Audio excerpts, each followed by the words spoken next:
कभी खरबूजों की मिठास के लिए प्रसिद्ध नवाबों की नगरी टोंक में कल यानी शनिवार को प्रधानमंत्री नरेंद्र मोदी आ रहे हैं। विधानसभा चुनाव में टोंक सवाई माधोपुर लोकसभा क्षेत्र की 8 में से महज एक ही सीट बचा पाने वाली भाजपा ने पीएम की रैली के लिए पूरी ताकत झोंक दी। भाजपा के लिए ऐसा करना जरूरी भी है क्योंकि टोंक सवाई माधोपुर 2 वजह से और अहम हो गया है।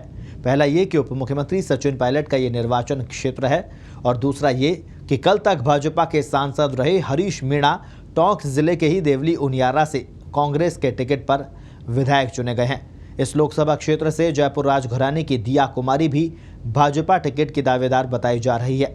अल्पसंख्यक बहुल वाले टोंक में इस समुदाय को साधने के लिए भाजपा ने विधानसभा चुनाव में अपने अकेले अल्पसंख्यक उम्मीदवार के रूप में यूनुस खान को टिकट दिया था, लेकिन वो भी पायलट के हाथों शिकस्त खा गए। आपको ये भी याद दिला दें कि ये वही टोंक जिला है जो आज़ादी के बाद आज तक भी रेल से नहीं जुड़ा। पिछले 25 सालों में यहाँ पहली बार किसी पीएम की सभा होगी। अब पीएम मोदी आ रहे हैं तो लोगों की उम्मीदें बेहिसाब है। ऐसे में ये देखना है कि लोकसभा चुनाव की छाया में पीएम का ये फेरा टोंक सवाई माधोपुर जिले को कितनी सौगातें दे पाता है। क्या मायने हैं पीएम नरेंद्र मोदी के टोंक आने के? क्या सचिन पायलट के गढ़ में सेंध लगा पाएंगे मोदी? क्या भाजपा के खिसकते आधार को मिल पाएगा सहारा? क्या टोंक को मिल पाएगी रेल की सौगात? क्यों उपेक्षित रहा अब तक टोंक सवाई माधोपुर क्षेत्र? पुलवामा आतंकी हमले के बाद हो रही प्रधानमंत्री नरेंद्र मोदी की टोंक सभा के लिए सुरक्षा बंदोबस्त कड़े किए गए हैं। भाजपा नेता ओंकार सिंह लखावत पिछले 2 दिन से टोंक में ही डेरा डाले हुए हैं। लोकसभा चुनाव को लेकर राजस्थान में पीएम मोदी की ये पहली सभा है। भाजपा ने दोनों जिलों और टोंक से लगती अजमेर, बूंदी और भीलवाड़ा जिले के विधानसभा क्षेत्रों के कार्यकर्ताओं को भी सभा में बुलाया है। पार्टी इस सभा की सफलता के लिए पूरी ताकत झोंक रही है। कारण साफ है, प्रदेश के उप मुख्यमंत्री सचिन पायलट इसी टोंक विधानसभा क्षेत्र का प्रतिनिधित्व करते हैं। इसके अंदर हमारे जो कुल ये संसदीय क्षेत्र है, उस संसदीय क्षेत्र के 42 मंडल, 240 शक्ति केंद्र और 2058 मतदान केंद्र से हमारे कार्यकर्ता और नागरिक भाई इसमें भाग लेने के लिए आए। इसके निकटवर्ती क्षेत्र से भी कुछ कार्यकर्ता भाग लेने के लिए आने वाले हैं। इस सभा को संबोधित करने के लिए हमारे प्रदेश अध्यक्ष मदन लाल जी होंगे, प्रतिपक्ष के नेता गुलाब जी कटारिया आ रहे हैं और राष्ट्रीय उपाध्यक्ष और पूर्व मुख्यमंत्री वसुंधरा राजे जी के आने की भी स्वीकृति हमको मिली।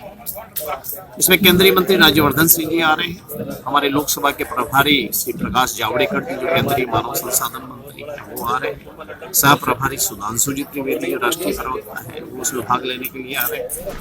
पिछले विधानसभा चुनाव में जब सचिन पायलट यहां से कांग्रेस उम्मीदवार घोषित किए गए थे, तब भाजपा ने अपने पूर्व घोषित उम्मीदवार अजीत मेहता का टिकट काटकर वसुंधरा सरकार के मंत्री यूनुस खान को टिकट दिया था।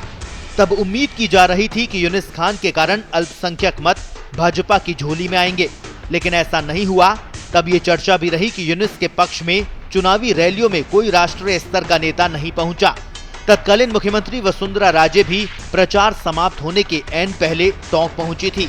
इस बार पार्टी पीएम की रैली कर इसकी भरपाई करने जा रही है।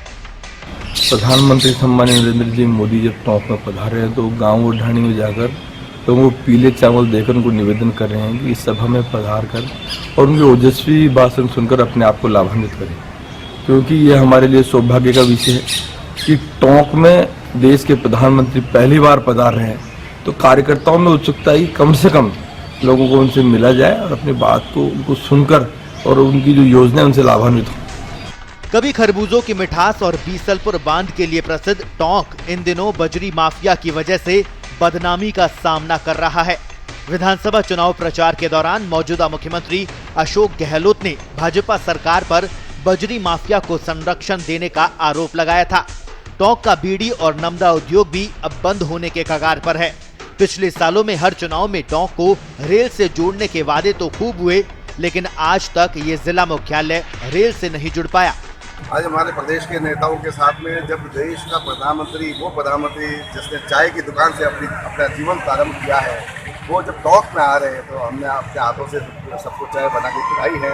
और हमारे नेता, हमारे प्रदेश के संगठन महामंत्री, हमारे एमपी और हमारे सारे प्रमुख लोग जो है चाय पीने के लिए आए हैं। पीएम नरेंद्र मोदी की इस रैली के पहले पीएमओ ने टोंक के इतिहास, इसके सामरिक महत्व के साथ ही यहां की योजनाओं और समस्याओं को लेकर जानकारी मांगी थी। माना जा रहा है कि इस सभा के दौरान चुनाव को साधते हुए पीएम कई सौगातें भी दे सकते हैं।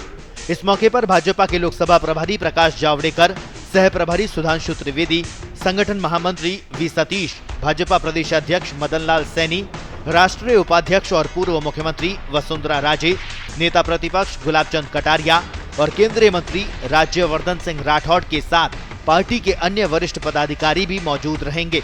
अब देखना यह है कि मोदी का प्रदेश से लोकसभा चुनाव प्रचार का ये आगाज भाजपा के मिशन 25 को पूरा करने में कितना कारगर साबित होगा। ब्यूरो रिपोर्ट, पत्रिका टीवी।